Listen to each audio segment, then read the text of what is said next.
Good morning. നമ്മുടെ വയനാട്ടിലെ സ്ഥിതി എല്ലാവരും കാണുന്നുണ്ടായിരിക്കുമല്ലോ ന്യൂസിലൂടെയൊക്കെ. വളരെ കഷ്ടമാണ്. 276 മരണങ്ങൾ സ്ഥിരീകരിച്ചു കഴിഞ്ഞു.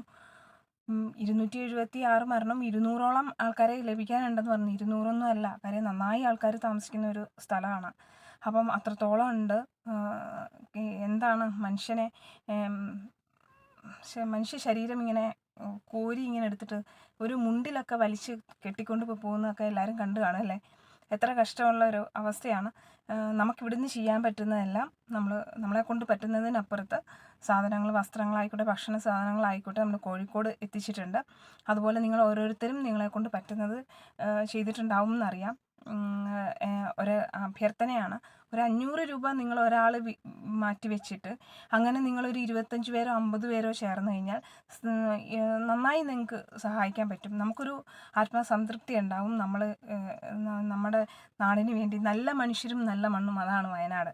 നമ്മൾ തീർച്ചയായിട്ടും ഒത്തിരി കൃഷിയെ സ്നേഹിക്കുന്നവർക്കൊരു നല്ല മനസ്സുണ്ട്, ക്ഷമയുണ്ട്. അങ്ങനെയുള്ളവർക്കേ അത് പറ്റുള്ളൂ. അങ്ങനത്തെ ഒരു സ്ഥലമാണ് വയനാട്. അത്രയും നല്ല മനുഷ്യരും നല്ല മണ്ണും നമ്മുടെ സഹോദരങ്ങളാണ്. നമ്മളെ കൂടപ്പിറപ്പുകളെ കൂടെ ചേർത്ത് നിർത്തേണ്ടത് നമ്മളുടെ കടമയാണ്.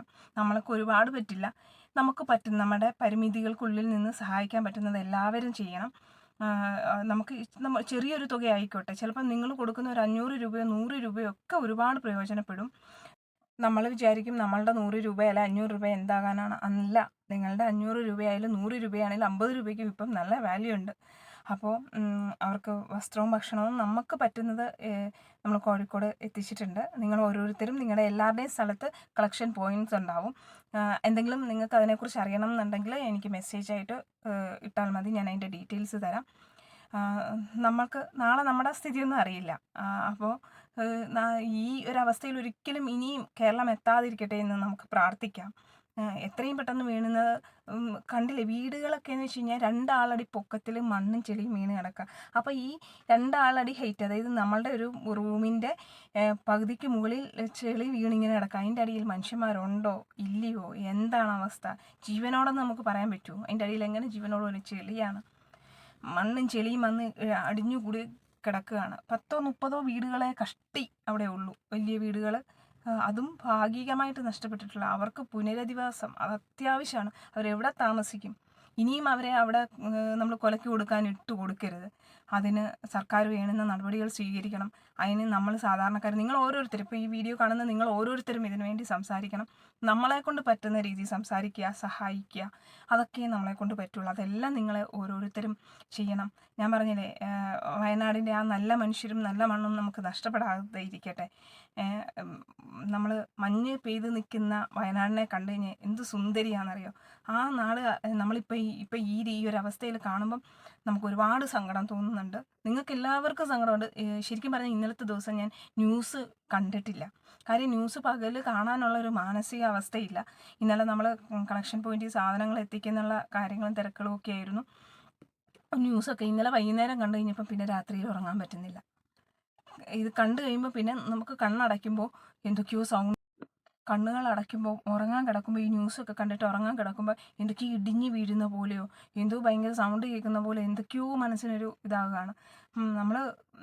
നമ്മുടെ BP ഒക്കെ കൂടുക. അത്രയും വല്ലാത്തൊരവസ്ഥയാണ്. ഓരോ നിമിഷവും നമ്മൾ ചിന്തിക്കുക നമ്മുടെ ആരൊക്കെയോ ആണത് എന്നുള്ളൊരു ചിന്തയോടുകൂടി നമ്മൾക്ക് പറ്റുന്നത്, നിങ്ങളെ കൊണ്ട് പറ്റുന്ന ബെഡ്ഷീറ്റുകൾ, അവിടെ ഭയങ്കര തണുപ്പാണ്, കമ്പിളി, പിന്നെ സ്ത്രീകൾക്ക് പാഡുകൾ, കുഞ്ഞുങ്ങൾക്ക് നാപ്കിനുകൾ, പാമ്പേഴ്സ്, ബിസ്ക്കറ്റുകൾ, പൈസയല്ല ഇപ്പോൾ അവിടെ ആവശ്യം, സാധനങ്ങളാണ്. അത് നിങ്ങൾ ഓരോരുത്തരും ചെയ്യണം. എൻ്റെ ഈ വീഡിയോ കാണുന്ന ചിലപ്പോൾ ഒരു 10 പേരെ കണ്ടുള്ളൂ. ആ 10 പേര് നിങ്ങളൊന്ന് അന്വേഷിക്കുക, നിങ്ങളുടെ സ്ഥലത്ത് എവിടെയാണ് കളക്ഷൻ പോയിൻ്റ് ഉള്ളത്. അല്ലെങ്കിൽ നിങ്ങൾ എനിക്ക് മെസ്സേജ് അയച്ചാൽ മതി, ഞാൻ അതിന് എവിടെയാണെന്ന് ഉള്ളത് പറഞ്ഞു തരാം. നമുക്ക് ചെയ്യാൻ പറ്റണം, നമ്മളെ കൊണ്ട് പറ്റുന്ന ചെയ്യണമെന്നേ. നമ്മളെ കൊണ്ടൊന്നും പറ്റില്ല എന്ന് പറഞ്ഞാൽ പറ്റില്ല, പക്ഷേ പറ്റണം.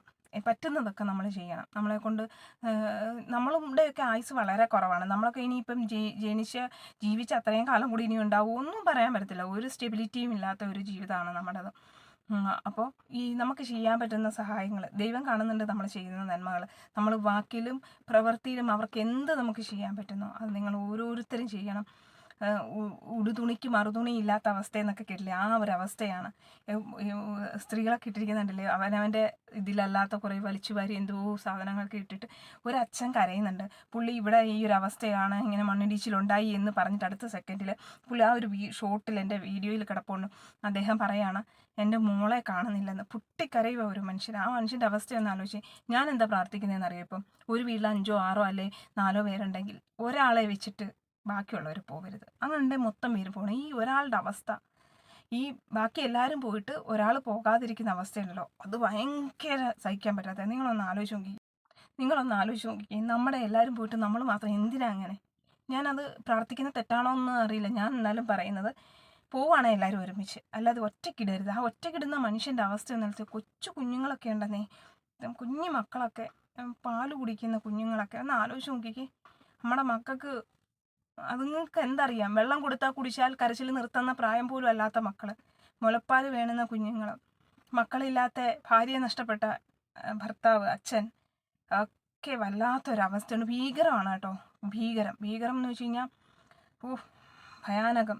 നമുക്ക് ചെയ്യാൻ പറ്റുന്നതൊക്കെ ചെയ്യണം. നിങ്ങളോട് ഞാനിപ്പോൾ ഒരു സഹായം അഭ്യർത്ഥിക്കാനാണ് ഈ വീഡിയോ ചെയ്യുന്നത്. നിങ്ങളെല്ലാവരും നിങ്ങളുടെ സ്ഥലത്തുള്ള കളക്ഷൻ പോയിന്റിൽ പറ്റുന്ന തോർത്തായിക്കോട്ടെ, ഒരു 10 തോർത്ത് നിങ്ങൾ വാങ്ങിച്ചു കൊടുത്താൽ അതും പ്രയോജനപ്പെടും. നിങ്ങൾ ഷോപ്പിൽ വാങ്ങിക്കാൻ ചെല്ലുമ്പോൾ ഞാൻ ഇന്ന ആവശ്യത്തിനാണെന്ന് പറഞ്ഞാൽ തീർച്ചയായിട്ടും അവർ വില കുറച്ച് തരും. അപ്പം ആ രീതിയിൽ നിങ്ങൾ ചെയ്യണം. കുഞ്ഞുങ്ങൾക്ക് ബിസ്ക്കറ്റോ അങ്ങനെ എന്താ പറ്റുന്നതെന്ന് വെച്ചാൽ ചെയ്യില്ലേ? നിങ്ങളുടെ എല്ലാവരുടെയും സഹകരണം ഉണ്ടാവുമെന്ന് പ്രതീക്ഷിക്കുന്നു.